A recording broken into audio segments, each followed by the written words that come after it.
కృష్ణ. హరే కృష్ణ అందరికీ. సో ఈరోజు శ్రీమద్ భాగవతము క్లాస్కి మీ అందరికీ కూడా ఇస్కాన్ శ్రీ శ్రీ రాధా గోవింద ఆలయము మంగళూరు కర్ణాటక తరపున ఈ శ్రీమద్ భాగవతం క్లాస్కి స్వాగతం తెలియచేస్తూ ఉన్నాము. సో ఈ క్లాస్లో మనము 3వ స్కందము అందులో 23వ అధ్యాయము దేహహుతి పరితాపము అనేటువంటి అధ్యాయంలో ఉన్నాము. సో ఈ అధ్యాయంలో ఇప్పటి వరకు 37 శ్లోకాలను ఇస్కాన్ వ్యవస్థాపక ఆచార్యులైనటువంటి శ్రీల ప్రభుపాదుల వారి యొక్క భాష్యంతో అవగాహనం చేసుకోవడానికి ప్రయత్నం చేశాము. సో ఈరోజు మరికొన్ని శ్లోకాలను ఈ అధ్యాయం నుండి చూడడానికి మనము ప్రయత్నం చేద్దాము. హరే కృష్ణ.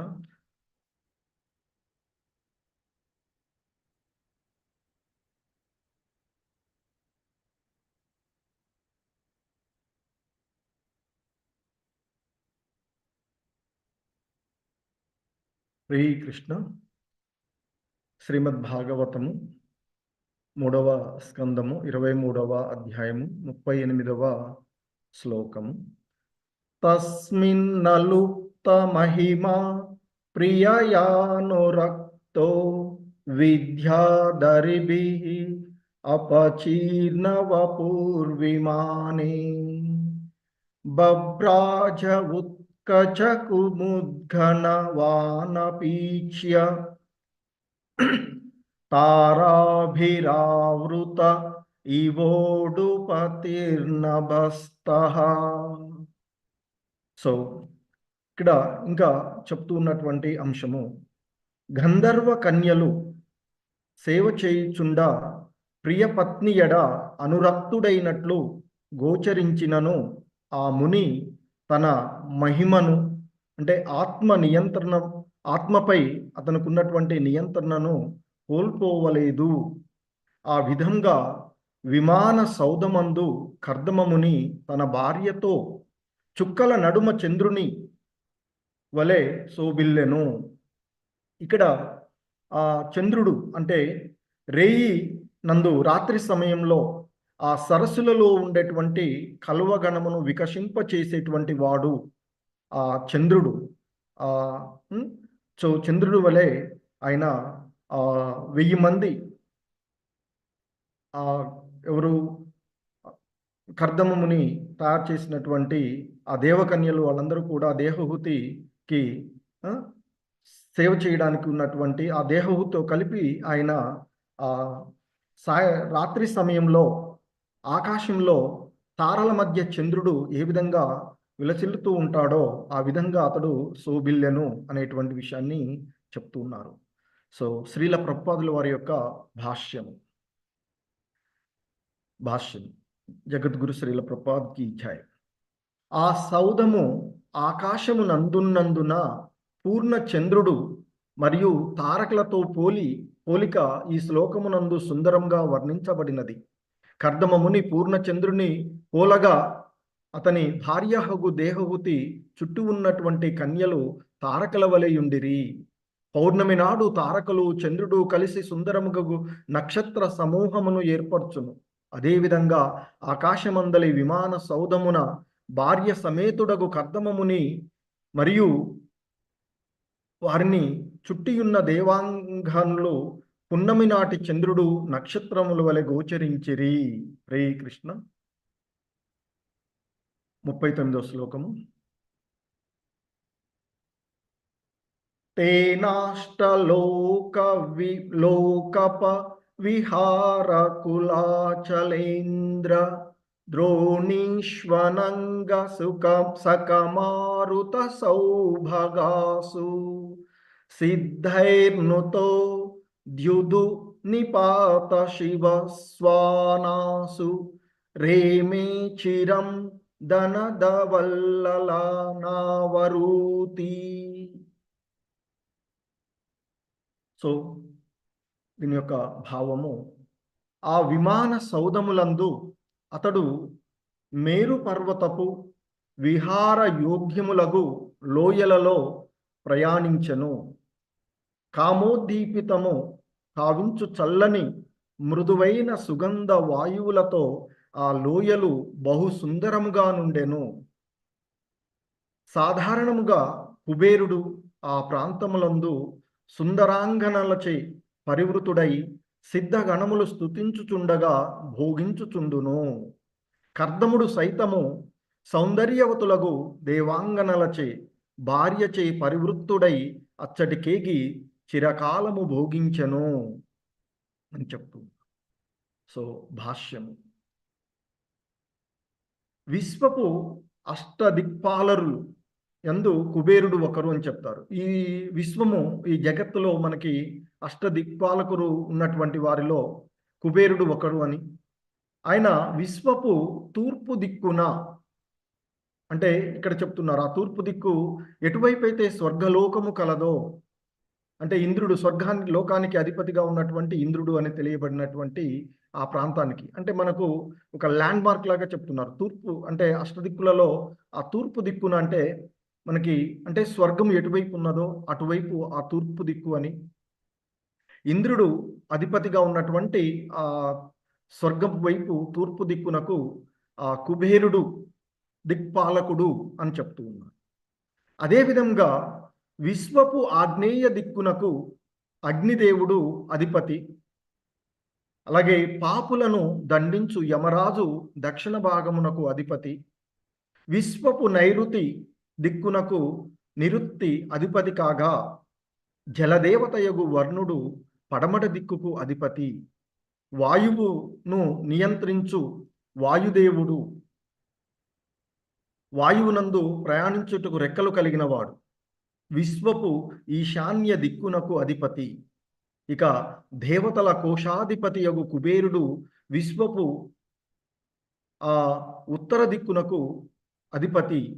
ఈ దేవతలందరూ మేరు పర్వతపు లోయల యందు సుఖమును అనుభవిస్తుందురు. ఆ అష్టదిక్పాలకులు పాలించు 8 దిక్కుల యందు కర్దమముని విమాన సౌధమున ప్రయాణించెను. దేవతలు మేరు పర్వతమున కేగినట్లుగా అతడు జీవితము ననుభవింప అచ్చటకేగెను. సౌందర్యవతులకు కన్యలచే చుట్టబడినప్పుడు కామ వికారము సహజంగానే ప్రబలమగుచుండును. ఆ రీతిని కర్దమముని కామ వికారము నుండి భార్యతో చిరకాలము మేరు పర్వత ప్రాంతమున సుఖించెను. కానీ అతని మైథున కార్యము సిద్ధగణము చేత స్తుతింపబడినది. విశ్వ కళ్యాణము కొరకు సత్సంతానమును కనుటకే అది ఉద్దేశించబడుట అందులకు కారణము. హరే కృష్ణ. సో ఇది శ్రీల ప్రభుపాదుల వారి యొక్క భాష్యము, భావము ఈ 2 శ్లోకాలకు. సో మనము ఇంతకుముందు చూసినట్లుగా ఈ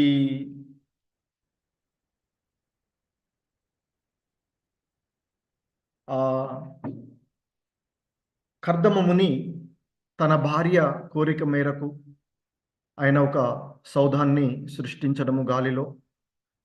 ఆ సౌధం యొక్క వర్ణన అంతా కూడా మనం చూసినటువంటిది.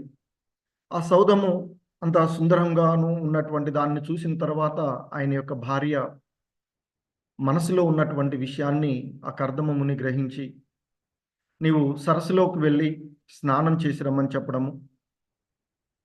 సో అక్కడికి వెళ్ళినటువంటి దేవహూతికి ఆ సరస్సులో 1000 మంది దేవకన్యలు ఆమె కొరకు ఎదురు చూడడము, ఆమెతో నీ యొక్క సేవకులము మీరు ఆజ్ఞించండి అనడము, ఆమెను ఆ విధంగా సుందరంగా తయారు చేయడము, ఆమె యొక్క వర్ణన తిరిగి ఆమె రాకుమారి అంతకుముందు ఏ విధంగా ఉన్నటువంటిది ఆ విషయాలను తిరిగి మళ్ళా యథాస్థితి ఆమె బహు సౌందర్యంగా తయారైనటువంటి పరిస్థితి.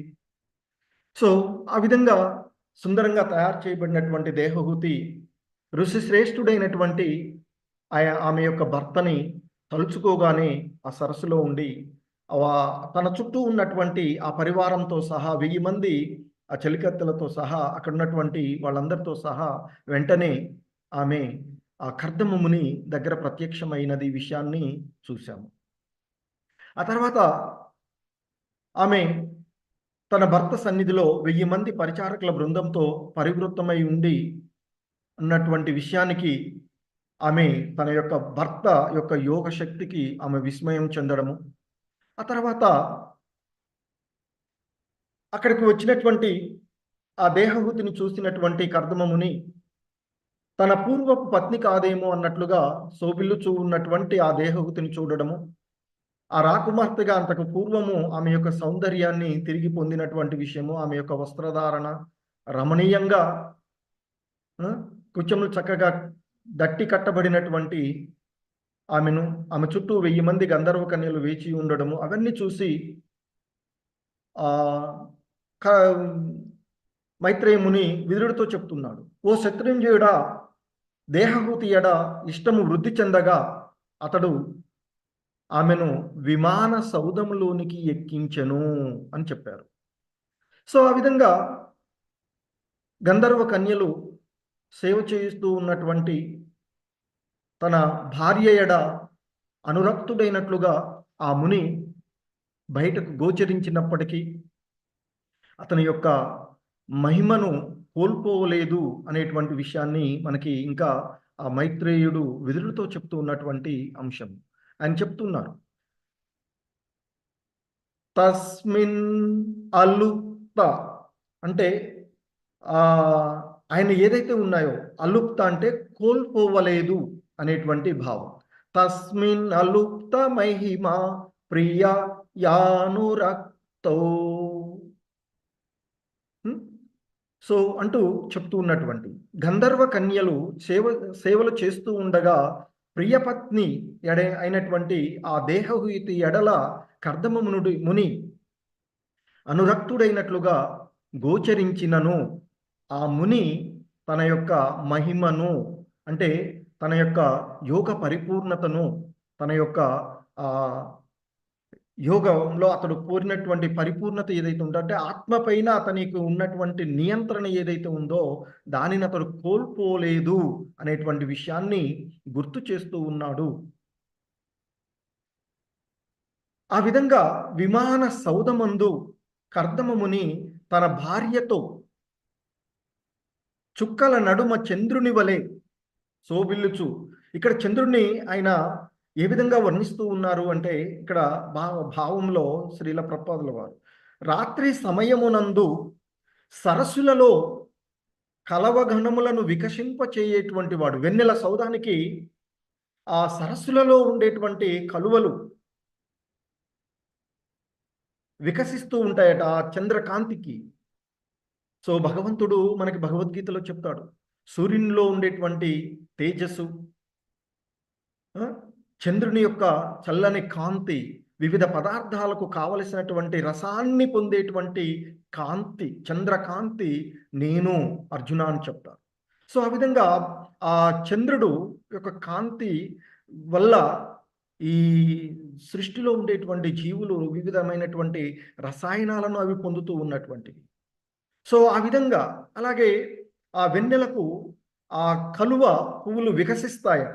సో ఆ విధంగా ఆయన ఆ విధంగా శోభిల్లుతూ పూర్ణమి నాడు ఆకాశంలో చంద్రుడు ఏ విధంగా అయితే తేజోవంతంగా కనిపిస్తూ ఉంటాడో, ఆహ్లాదకరమైనటువంటి కాంతిని వెదజల్లుతూ ఉంటూ ఉంటాడో, ఆ విధంగా ఆ కర్దమ ముని భార్యతో పాటు ఆ పరివారంతో పాటు ఆ దేవకన్యలతో ఉండి ఆయన ఆకాశంలో చుక్కల నడుమ చంద్రుడులాగా గోచరిస్తూ ఉన్నాడు అని చెప్పారు.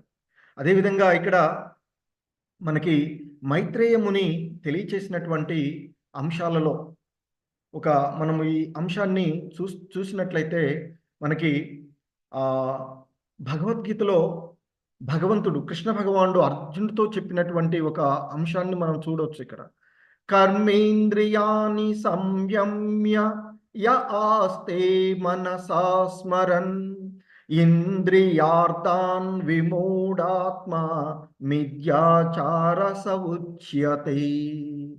సో అని చెప్తారు, భగవంతుడు చెప్తాడు అర్జునుడితో, ఓ అర్జున, కర్మేంద్రియాలను నిగ్రహించినను మనసును ఇంద్రియార్థముల యందు నిమగ్నమై ఉండువాడు నిశ్చయంగా తనను తాను మోసగించుకొను మిథ్యా ఆచారి అనబడతాడు అని చెప్తారు. ఎందుకంటే మనసునందు ఇంద్రియ భోగమును గురించినటువంటి ఆలోచన చేస్తూ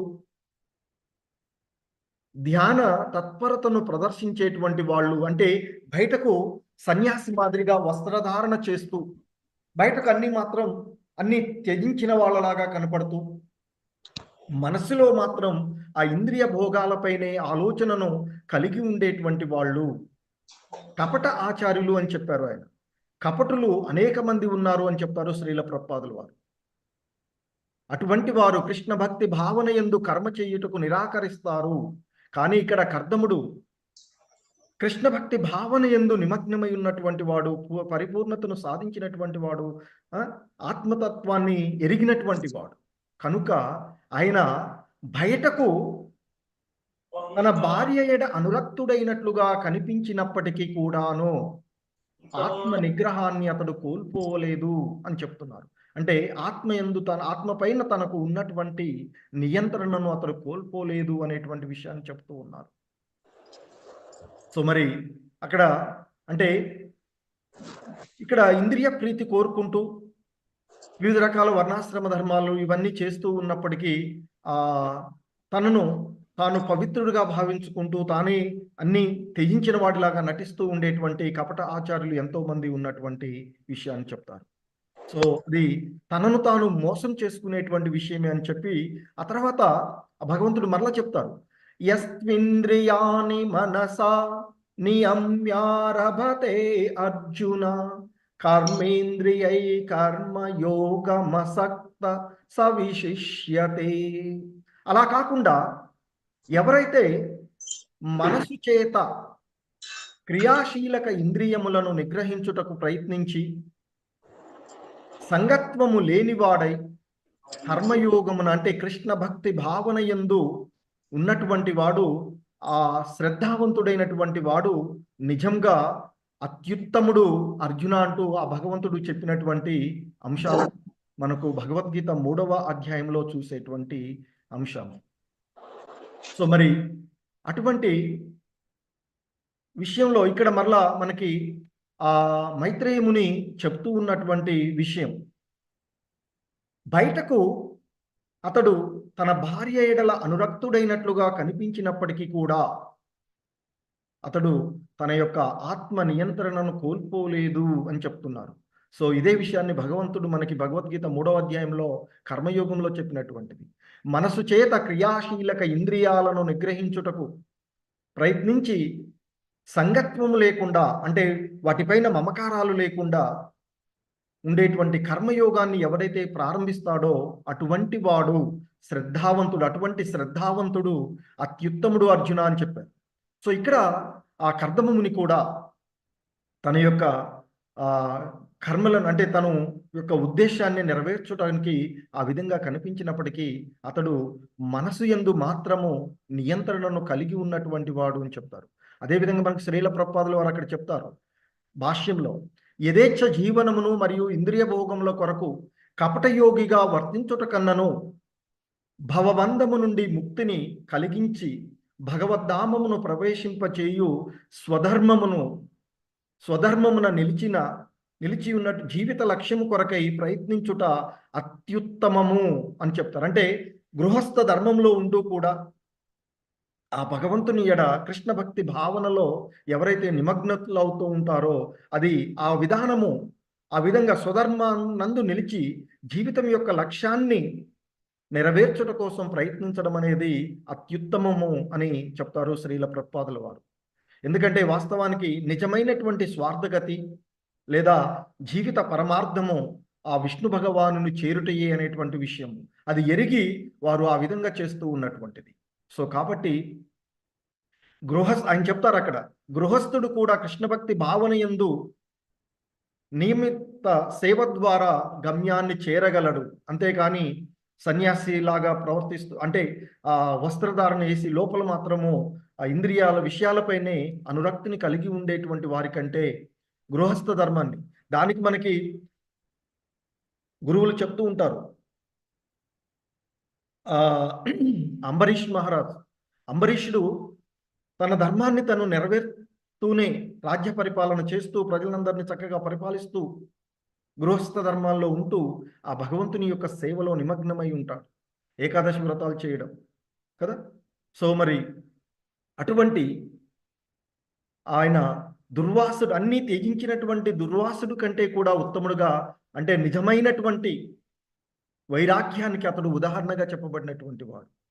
సో అందుకే ఇక్కడ ఆయన చెప్తూ ఉన్నటువంటి అంశము మనకి, ఆ కర్దమ ముని ఆ విధంగా బయటకు గోచరించినను మనసులో మాత్రం తన యొక్క ఆత్మ నియంత్రణ కోల్పోలేదు అని చెప్తున్నారు. సో ఆ విధంగా ఆ కర్దముడు, ఆత్మ నియంత్రణను కలిగి ఉన్నటువంటి కర్దముడు ఆ విమాన సౌధమందు తన భార్యతో చుక్కల నడుమ చంద్రుని వలె శోభిల్లుచూ ఉండెను అనేటువంటి విషయాన్ని చెప్తున్నటువంటి. ఎందుకంటే ఇక్కడ శ్రీల ప్రభుపాదుల వారు చెప్తున్నారు మనకి, ఆ సౌధము ఆకాశమునందున్నందున పూర్ణ చంద్రుడు మరియు తారకలతో పోలిక ఈ శ్లోకము చాలా సుందరంగా వర్ణించబడినది అని చెప్తున్నారు. ఎందుకంటే ఆయన కూడా ఆకాశంలోనే ప్రయాణిస్తూ ఉన్నటువంటి ఆ విమానము, ఆకాశంలో మహిమాన్వితమైనటువంటి ఆ విమానము ఆకాశంలో ప్రయాణిస్తూ ఉన్నటువంటిది. సో కాబట్టి ఆకాశంలో ఉన్నటువంటి ఆ కర్దముడు పూర్ణ చంద్రుడు మరియు తారకలతో పోల్చడం అనేటువంటిది సరి అయినది అని చెప్తున్నారు. కర్దమముని పూర్ణ చంద్రునితో పోలగా, అంటే పౌర్ణమి నాటి చంద్రుడితో పోలుస్తూ ఉన్నారు కర్దమముని. అతని భార్యయగు దేహవతిని చుట్టి ఉన్నటువంటి కన్యలు తారకల వలె యుండిరి. సో అంటే నక్షత్రాల మాదిరిగా ఉన్నారు అని చెప్తుంది. పౌర్ణమి నాడు తారకులు చంద్రుడు కలిసి సుందరమగు నక్షత్ర సమూహము ఏర్పరచును. ఆకాశంలో మనం చూస్తాం వెన్నెల రోజు, పౌర్ణమి రోజు మనము ఆ వెన్నెల సౌధంలో చంద్రుడిని చూస్తూ ఎంతో ఆహ్లాదకరంగా ఎన్నో మనకి కవులు వీళ్ళు పాటలు రాసినటువంటి విషయాలను కూడా మనం చూస్తూ ఉంటుంటాం కదా. సో ఆ విధంగా మరి ఇక్కడ ఆ కర్దముడు పౌర్ణమి నాటి చంద్రుడు వలె ఆకాశంలో తన భార్య మరియు మిగిలినటువంటి దేవకన్యలతో కలిసి ఎంతో సుందరంగా నక్షత్ర సమూహము వలె కనిపిస్తూ ఉన్నాడు అని చెప్తున్నారు. అదేవిధంగా ఆకాశమందలి విమాన సౌధమున భార్య సమేతుడైనటువంటి ఆ కర్దమముని మరియు వారిని చుట్టి ఉన్నటువంటి ఆ దేవాంగనలు పున్నమ నాటు చంద్రుడు నక్షత్రముల వలె గోచరించిరి అని మరి ఇంకా చెప్తూ ఉన్నటువంటి అంశం. సో ఇంకా ఆయన చెప్తూ ఉన్నారు, తేనాష్టలోకప విహారి కులాచలేంద్ర ద్రోణీశ్వనంగ సకమారుత సౌభగాస్ సిద్ధైర్నుతో ద్యుదునిపాత శివస్వనాసు రేమే చిరం ధనదవల్లలనావరూతి. సో ఇంకా ఆయన చెప్తూ ఉన్నటువంటి అంశం మైత్రేయుడు విదురుడితో చెప్తున్నారు, ఆ విమాన సౌధములందు అతడు మేరు పర్వతపు విహార యోగ్యములగు లోయలలో ప్రయాణించెను. మరి ఇక ఆ విమానము అక్కడ సృష్టించబడిన ఆకాశంలో ఉన్నటువంటి అది ప్రయాణిస్తూ ఆ మేరు పర్వతపు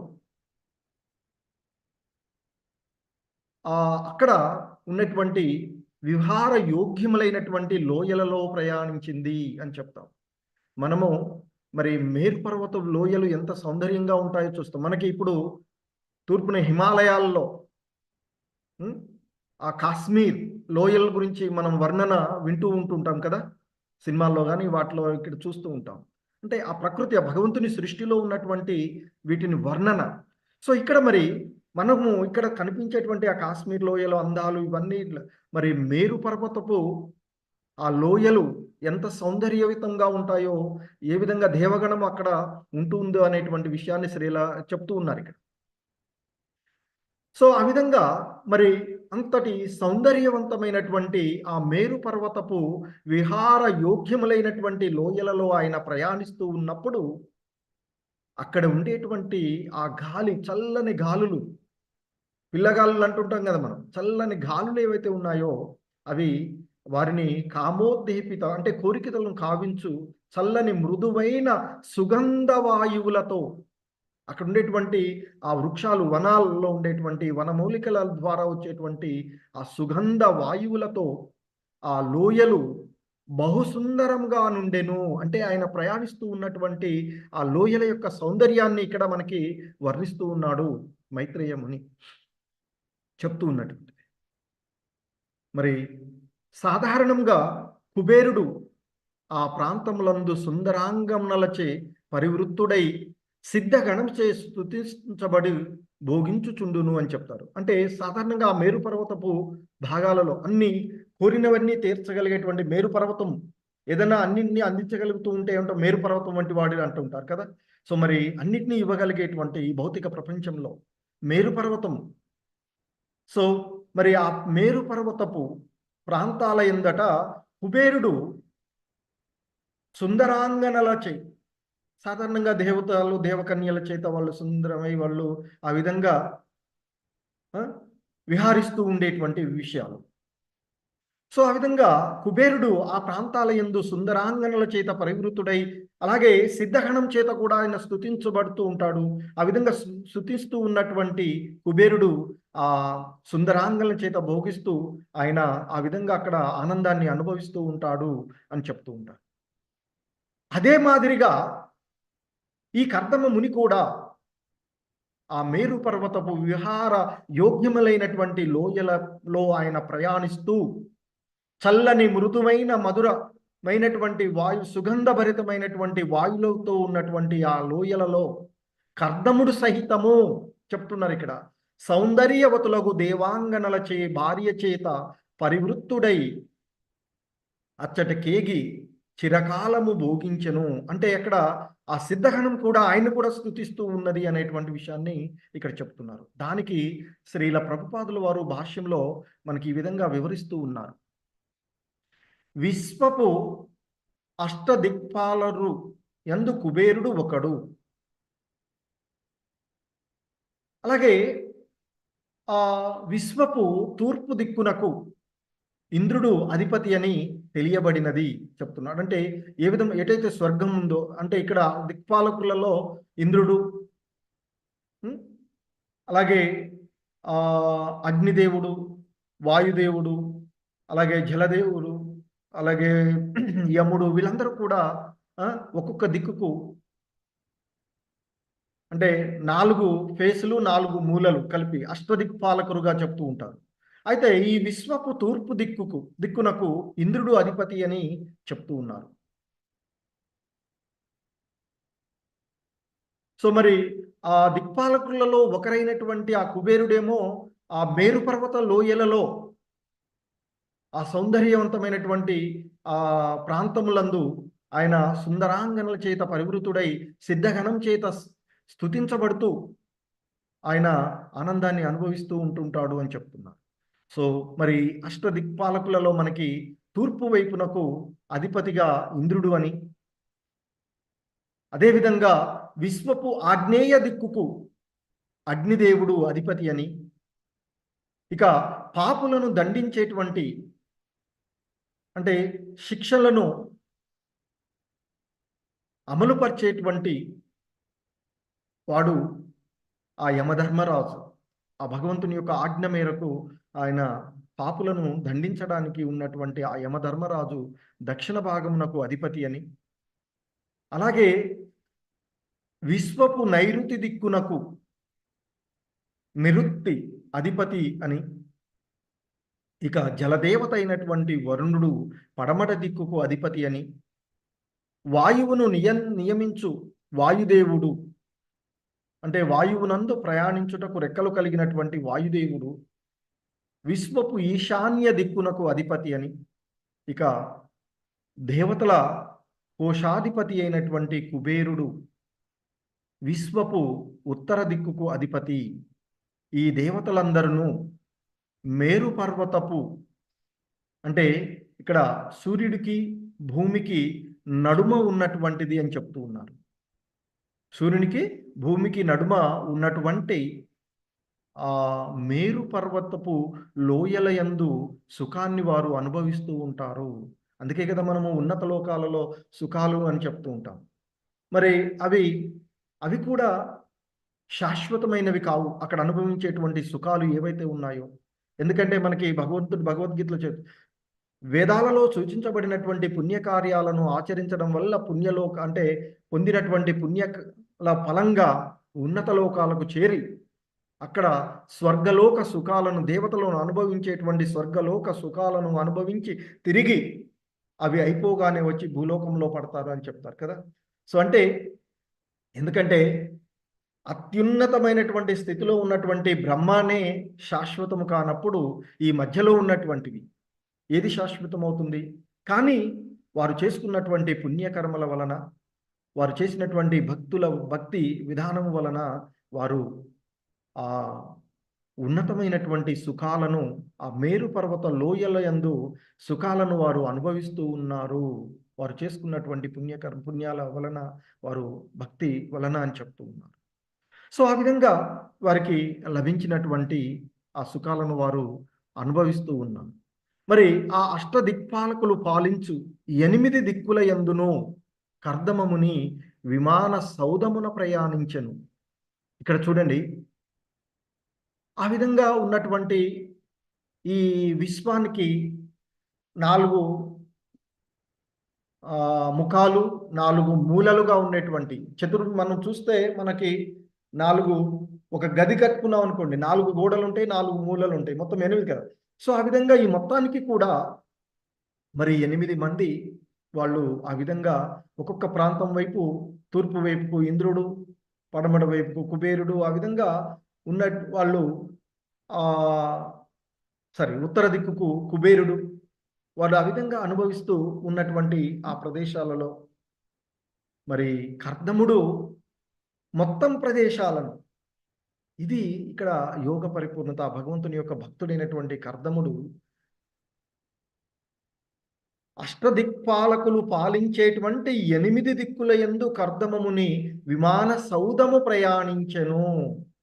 అంటే అంత గొప్పవాళ్ళుగా భావించేటువంటి ఆ దిక్పాలకులు ఒక్కొక్క దిక్కు ఒక్కొక్కరు సుఖాలు అనుభవిస్తూ ఉంటే, మరి ఆ భగవంతుని యొక్క భక్తుడు యోగ పరిపూర్ణుడు అయినటువంటి ఆ కర్దమ ముని అష్టదిక్పాలకులు పాలించేటువంటి 8 దిక్కుల యందు కూడా ఆయన తన విమాన సౌధమునందు ప్రయాణిస్తూ ఆ విధమైనటువంటి ఆనందాన్ని ఆయన విహారం చేశారు, ఆనందాన్ని అనుభవిస్తూ ఉన్నాడు అనేటువంటి విషయాన్ని చెప్తున్నారు. మరి దేవతలు మేరు పర్వతమునకు ఎక్కినట్లుగా అతడు జీవితమును అనుభవింప అచ్చటికి ఎగెను. ఆ విధంగా ఆయన తన జీవిత ధర్మాన్ని నెరవేర్చుకోవడానికి, తన భార్య కోరికను నెరవేర్చడానికి,